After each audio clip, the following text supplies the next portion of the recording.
They said his name wrong in the meeting and then moved on while someone else took credit for his work. The slide behind them carried his numbers, his model, his conclusions. Another voice claimed it without hesitation. It mattered because that presentation wasn't symbolic. It decided who stayed and who went. Budgets were tight, promotions frozen, layoffs rumored. That work wasn't just clever thinking. It was survival. Recognition meant security. Silence meant becoming invisible at the exact moment visibility kept people employed. He hadn't stumbled into the work. It had taken months of late nights, skipped weekends, and a constant pressure to prove usefulness without complaining. While others clocked out on time, he stayed. While others talked strategy, he tested it. He learned the systems no one wanted to touch and fixed problems no one noticed until they broke. He didn't talk much. He assumed results spoke loudly enough. The day before the meeting, he shared the final file with his team lead, the way he always did. No drama, no warning bells, just trust, built slowly through consistency. He didn't watermark it or insist on his name. That felt paranoid, petty. He wanted to be seen as reliable, not territorial. The meeting started without him. He was pulled into a last-minute call to troubleshoot something urgent. By the time he walked in, the room was already nodding along. Applause followed a confident summary. His team lead accepted it smoothly, as if it had always been theirs. No one looked at him. Afterward, someone joked about how we really nailed it. Another clapped him on the shoulder and said, "Great team effort."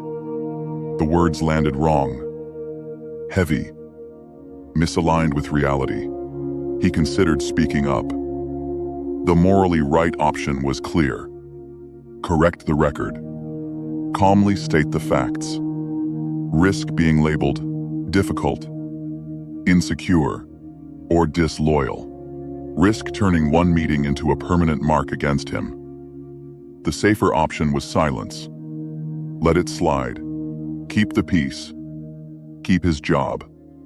Trust that fairness would surface later, even if it didn't today. He sat with that choice longer than he should have. What made it worse was the timing. HR had sent a vague email that morning about organizational realignment. His lease was up in 2 months. His savings were thin. One wrong move could make him expendable. He watched how leadership laughed easily with his team lead. He noticed how credit flowed upward without resistance. He realized this wasn't a misunderstanding. It was a system. He chose silence. Not because he believed it was right, but because it felt survivable. Weeks passed. The project became a reference point. His team lead was invited into new rooms, new conversations. His name stayed off the invites.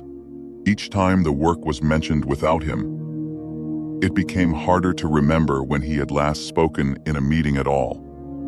The work he continued to do fed the same pattern. He became the quiet engine behind someone else's momentum. When performance reviews arrived, the feedback was vague. Strong contributor. Reliable. No mention of leadership. No mention of innovation. The promotion went to someone else. The explanation was simple. Not enough visibility. He thought about saying something then. He didn't. It felt too late. The story had already been written. And then, the story had already been written. Nothing exploded. No confrontation. No justice. Just a slow recalibration of his place in the room. He was trusted with execution, not ideas. With fixing, not shaping. His confidence thinned. He stopped offering improvements unless asked. He started leaving on time. The work still got done, but the edge was gone. Eventually, another opportunity came up, outside the company. He didn't leave dramatically. He handed over files, trained his replacement, and walked out with polite smiles. On his last day, his team lead thanked him for all the support over the years. He nodded, accepted it, took the elevator down. Even now, he sometimes wonders which cost more, the risk he avoided that day or the silence he carried afterward. Was staying quiet, self-preservation, or permission?